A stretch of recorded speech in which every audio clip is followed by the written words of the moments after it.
제가 왜 이런 말씀을 드리냐면, 우리가 이제 조세피해 행위를 한다 그래도 그 조세 법률주의다 보니까 이 조세피를 막을 이제 별도의 이제 규정이 있어야 되는 거죠. 사실 이제 부동산 같은 경우는 내가 취득한 다음에 배우자한테 증여하고, 그리고 또 5년 이내에 그 부동산을 팔면 내가 취득한 원가, 그거를 근거로 해서 다시 과세했죠. 그렇지만 이제 주식은 그 규정이 없었습니다. 그래서 이게 그 필요경비 계산이라 그래서 이 주식에 대한 규정도 이게 이제 23년부터는 이제 생겨난 거죠. 여기 보시면 그 양도일부터 소급하여 1년 이내에 배우자에게 증여받은 주식 등 이렇게 나와 있습니다. 그래서 주식은 증여받은 배우자가 가지고 있다. 이제 1년 후 팔아야 이제 배우자가 판 걸로 보는 거죠.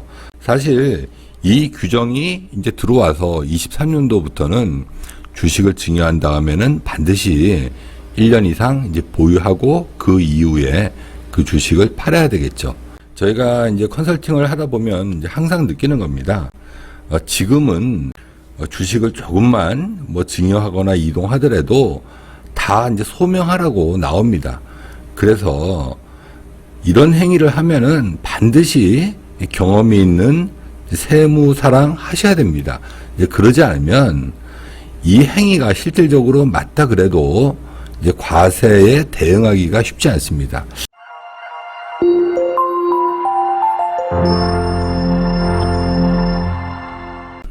안녕하십니까. 전문가의 가업승계 전문 세무법인 신율입니다. 오늘은 요새 이제 말도 많죠. 실질과세 원칙, 이거에 대해서 좀 알아보겠습니다. 요새 이제 이익소각이 좀 화두죠. 사실 이익소각 관련해서 이제 세무조사도 많이 나오고, 이제 소명해라. 일단 이제 이런 단계들도 이제 많이 나오는데, 저희도 사실 저번 달에도 한 대여섯 건 저희가 소명을 했죠. 지금 그런 진행을 하고 있는 상태인데, 우리가 어떻든 간에 한번 이 실질과세 원칙을 한번 다루고 넘어가야 될 것 같아서 제가 좀 준비를 했습니다.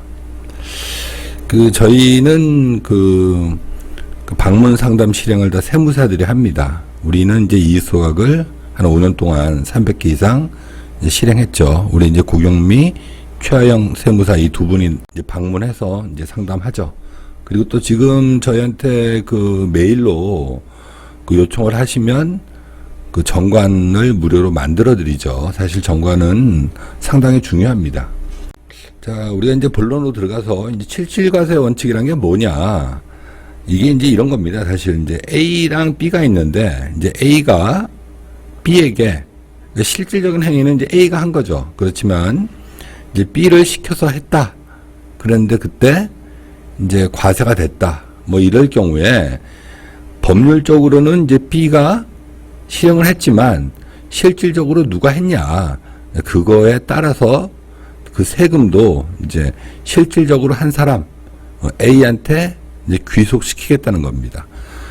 과세 물건의 귀속이나 과세 표준의 계산과 같은 과세 요건, 사실에 대한 조세법 규정을 적용함에 있어 행위 또는 거래의 형식과 실질이 일치하지 않는 경우 그 형식이 아닌 실질에 따라서 과세한다. 이게 이제 원칙이죠.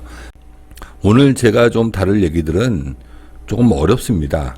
그렇지만 제가 최대한 좀 쉽게 좀 만들어 볼 건데, 어떻든 간에 우리가 형식도 중요하지만 그 실질이 누구에 따라서 A한테 실질적인 행위를 한 A한테 이제 과세하겠다는 거죠. 이게 A랑 B랑 부부 관계여도 이거는 다 같은 얘기입니다.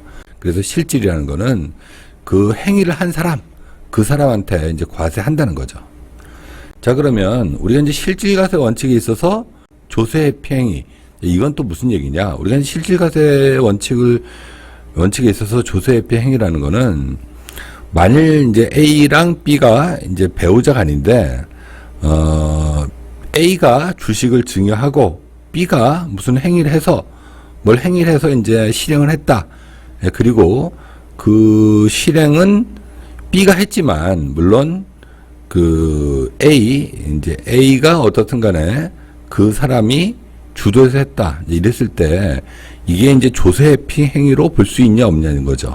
자, 한번 읽어보겠습니다. 이제 실질과세 원칙이 규제하고자 하는 조세회피 행위는 경제적 합리성 없이 통상적으로 사용하지 않는 법적 형식을 선택하여 본래 의도했던 경제적 효과를 실현하면서 통상적으로 사용하는 법적 형식에 상응하는 과세 요건에 해당되지 아니함으로써 조세 부담을 경감 또는 이제 면제받는 행위, 이게 실질과세 원칙에 대한 조세회피 행위죠. 우리가 A가 실행하면 이제 세금이 많이 나오니까 통상적으로 사용하지 않는, 그렇지만 이게 불법은 아닌 거죠. 그런 행위를 통해서 세금을 줄이거나 면제받았을 때를 이게 실질과세 원칙에 의한 이제 조세회피 행위라고 이렇게 규정하고 있죠. 자, 그러면 다시 우리가 이제 실질과세라는 걸 알아봤으니까 이제 조세회피 행위라는 걸 좀 알아보겠습니다.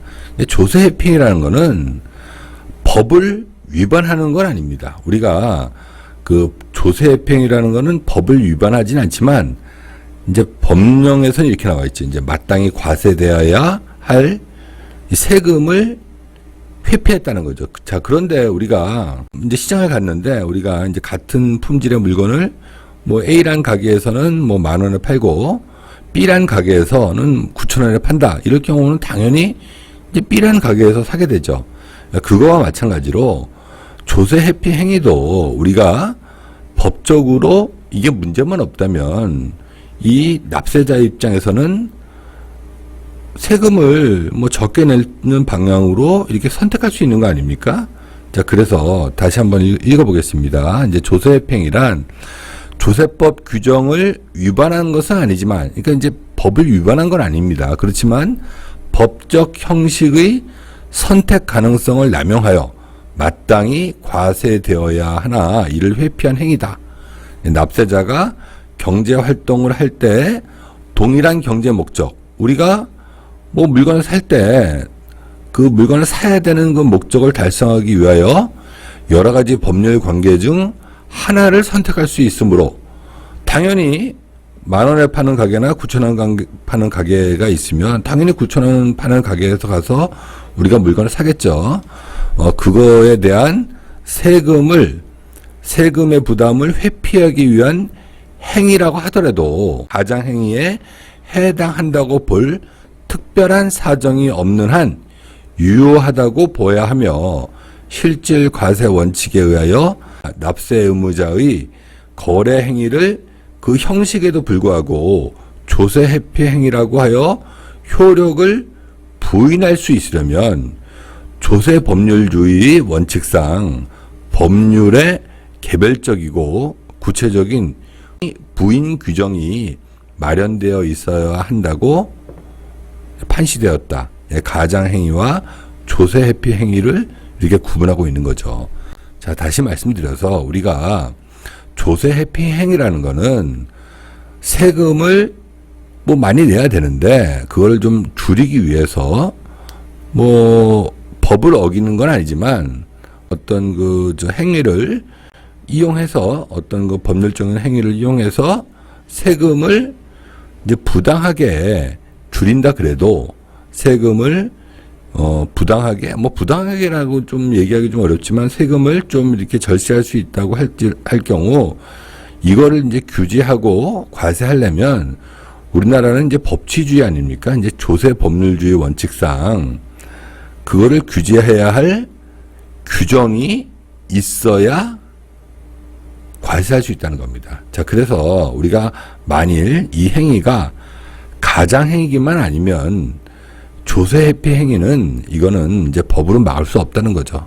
다시 말해 이거는 법률적으로 문제는 없다는 겁니다. 다만 이제 가장행위일 경우는 그건 틀린 거죠. 가장행위는 뭐 다른 얘기죠. 자, 그러면 우리가 가장행위라는 게 어떤 건지 한번 알아보겠습니다. 이제 가장행위라는 거는 통정, 허위 뭐 이런 겁니다. 이게 A와 B가 있는데 A가 B한테 사주해서 실질적으로는 A가 다 행위를 하지만 B의 이름으로 배우자의 이름으로 가장 거래했다. 이거는 당연히 불법이죠. 그래서 우리가 그 가장행위랑 가장행위가 아니면 이제 법률적으로 조세회피 행위는 법적으로 과세하기 쉽지 않다는 겁니다. 자, 그러면 다시 이제 조세회피 행위와 이제 가장행위의 차이점, 이걸 한번 읽어보겠습니다. 가장행위는 법률상 의미 있는 행위가 아니므로 별도로 조세법 규정을 바라지 않고 실체적인 진실에 부합하는 행위 또는 그 거래로 재구성할 수 있다. 사실 이제 가장행위라는 거는 이제 불법이죠. 예, 그리고 또 그 형식과 실질이 다른 조세회피를 재구성하기 위해서는 조세법에 별도의 근거 규정이 존재해야 된다. 사실 가장행위나 조세회피 행위나 다시 이걸 재구성하면 결과는 똑같죠. 그렇지만 조세회피 행위라는 거는 법의 이제 근거에 따라서 행해지는 거고, 이제 가장행위라는 거는 그냥 이름만 빌려주고 A가 다 한 거죠. 그래서 가장행위와 조세회피 행위의 이 차이점을 볼 수 있는 겁니다. 그래서 이제 최근 판례 경향을 보면 조세 부담을 줄이는 행위가 쟁송에 있어서 먼저 그 행위가 가장행위인지를 먼저 보고 가장행위에 해당하지 않는다면 조세법 형식과 실질이 다른 조세회피 행위를 규제할 수 있는 개별 규정이 있는지를 봐야 된다.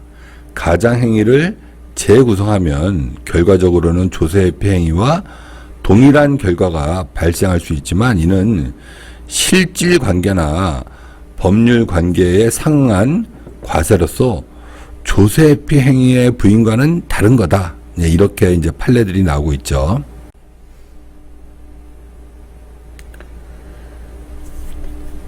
자, 그러면 이제 실질과세 원칙에서 이제 실질이라는 거는 뭔지 다시 한번 보겠습니다. 자, 실질과세 원칙에 대한 조세법 규정에 있어 실질이란 법률 요건의 충족 여부를 판단하게 하는 요소인 동시에 그 자체가 법률 효과의 내용을 결정짓는 요소죠.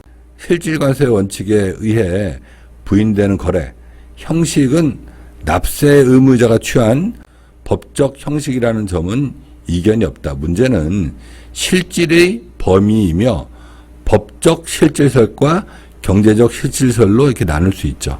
자, 다시 말씀드리면 우리가 실질에 있어서 우리가 이제 행위를 하는 법률적 행위를 한 B의 행위에 관한 그 실질과 또 이 이득을 취한 A, 실질적으로는 이제 A가 행위를 하고 B를 사주해서 했는데 경제적인 실질은 이제 A가 그 실질적인 경제적 실질을 누렸다. 이럴 경우에 물론 이제 법적으로는 이제 B가 한 거지만 경제적인 실질은 이제 A가 누렸다. 이제 이랬을 경우에는 이거를 좀 나눠서 볼 필요는 있다는 겁니다. 제가 왜 이런 말씀을 드리냐면 우리가 이제 조세회피 행위를 한다 그래도 그 조세 법률주의다 보니까 이 조세회피를 막을 이제 별도의 이제 규정이 있어야 되는 거죠. 사실 이제 부동산 같은 경우는 내가 취득한 다음에 배우자한테 증여하고 그리고 또 5년 이내에 그 부동산을 팔면 내가 취득한 원가, 예, 그거를 근거로 해서 다시 과세했죠. 예, 그렇지만 이제 주식은 그 규정이 없었습니다. 그래서 이게 그 필요경비 계산이라 그래서 이 주식에 대한 규정도 이게 이제 23년부터는 이제 생겨난 거죠. 여기 보시면 그 양도일부터 소급하여 1년 이내에 배우자에게 증여받은 주식 등 이렇게 나와 있습니다. 그래서 주식은 증여받은 배우자가 가지고 있다. 이제 1년 후 팔아야 이제 배우자가 판 걸로 보는 거죠. 사실 이 규정이 이제 들어와서 23년도부터는 주식을 증여한 다음에는 반드시 1년 이상 이제 보유하고 그 이후에 그 주식을 팔아야 되겠죠. 저희가 이제 컨설팅을 하다 보면 이제 항상 느끼는 겁니다. 지금은 주식을 조금만 뭐 증여하거나 이동하더라도 다 이제 소명하라고 나옵니다. 그래서 이런 행위를 하면은 반드시 경험이 있는 세무사랑 하셔야 됩니다. 그러지 않으면 이 행위가 실질적으로 맞다 그래도 이제 과세에 대응하기가 쉽지 않습니다. 그리고 제가 이제 실질과세 원칙에 대한 경제적 실질과 법률적 실질 이거에 대해서는 다음 영상에 이제 만나볼 수 있게끔 하겠습니다. 자, 오늘은 이제 여기까지 하겠습니다. 구독과 좋아요, 알림 설정해 주시면 영상을 만드는 저한테는 큰 힘이 됩니다. 감사합니다.